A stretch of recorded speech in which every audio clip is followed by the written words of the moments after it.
ओम नमः शिवाय। जय हो माता पार्वती की। कल 8 अप्रैल दिन सोमवार को सोमवती अमावस्या मनाई जाएगी। जैसे कि नाम से ही पता चल रहा है, सोमवार को पड़ने वाली अमावस्या को सोमवती अमावस्या कहते हैं। इस दिन देवों के देव महादेव की और माँ पार्वती की पूजा की जाती है। स्त्रियां अखंड सौभाग्य पाने के लिए सोमवती अमावस्या का व्रत रखती हैं। इसकी अनेकों कथाएं हैं।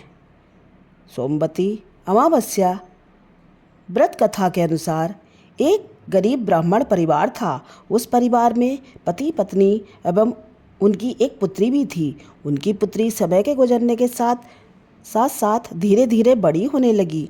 उस पुत्री में बढ़ती उम्र के साथ सभी गुण थे। वह कन्या सुंदर थी, परंतु गरीब होने के कारण उसका विवाह नहीं हो पा रहा था। एक दिन उस ब्राह्मण के घर एक साधु महाराज पधारे।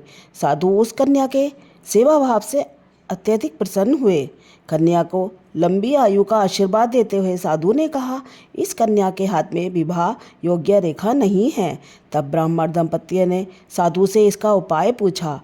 कन्या ऐसा क्या करे कि उसके हाथ में विवाह योग बन जाए। साधु महाराज ने कुछ देर विचार करने के पश्चात अपनी अंतर्दृष्टि से कहा कि एक गांव में सोना नाम की एक धोबिन महिला अपने बेटे और बहू के साथ रहती है, जो बहुत ही आचार विचार एवं संस्कार संपन्न तथा पतिपरायण है। यदि तुम्हारी कन्या उस धोबिन की सेवा करे, वह महिला इसकी शादी में अपने मांग का सिंदूर लगा दे, तब इसके बाद इस कन्या का विवाह हो जाए तो इस कन्या का सुहाग अमर हो सकता है। साधु ने यह भी बताया कि वह महिला कहीं बाहर आती जाती नहीं है। यह बात सुनकर ब्राह्मणी ने अपनी बेटी से धोबिन की सेवा करने को कहा। प्रातः ही काल उठकर सोना धोबिन के घर जाकर साफ सफाई एवं अन्य कार्य करके वह अपने घर वापस आ जाती और दिन में वह काम करती। एक दिन सोना धोबिन अपनी बहू से पूछती है कि तुम तो सुबह ही उठकर सारा काम कर लेती हो और पता भी नहीं चलता। बहू ने कहा, माँ जी, मैंने तो सोचा कि आप ही सुबह उठकर सारे काम करती हो, मैं तो देर में उठती हूँ। यह सब जानकर दोनों सास बहू घर की निगरानी करने लगी कि कौन है जो हमारे घर का सारा काम कर जाता है। कई दिनों के बाद धोबिन ने देखा कि एक कन्या मुंह ढके अंधेरे में घर में आती है और सारे काम करने के बाद चली जाती है। वह जब जाने लगी तब सोना धोबिन उसके पैरों पर गिर पड़ी और पूछने लगी, आप कौन हैं? इस तरह छुपकर मेरे घर की क्यों नौकरी करती हैं? तब कन्या ने साधु द्वारा कही हुई बात बताई। सोना धोबिन पति परायण थी, अतः उसमें तेज था। वह तैयार हो गई।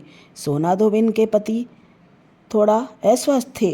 उसने अपनी बहू से अपने लौट आने तक घर पर ही रहने को कहा। सोना धोबिन ने जैसे ही अपने मांग का सिंदूर उस कन्या की मांग में लगाया, सोना धोबिन का पति मर गया।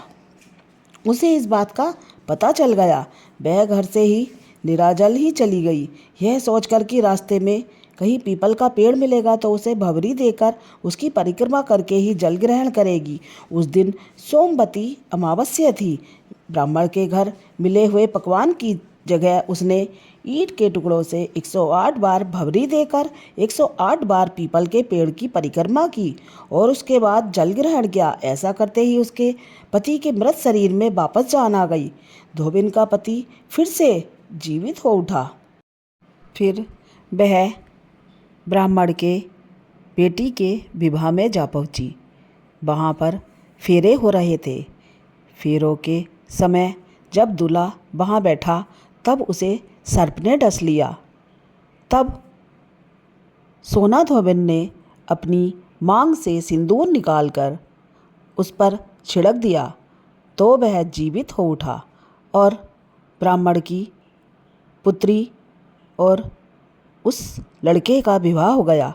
और ब्राह्मण की पुत्री सोना धोबिन के द्वारा बताई गई सोमवती अमावस व्रत को करने लगी और उसका जीवन सुखी से व्यतीत होने लगा। ओम नमः शिवाय। जय हो माता पार्वती की।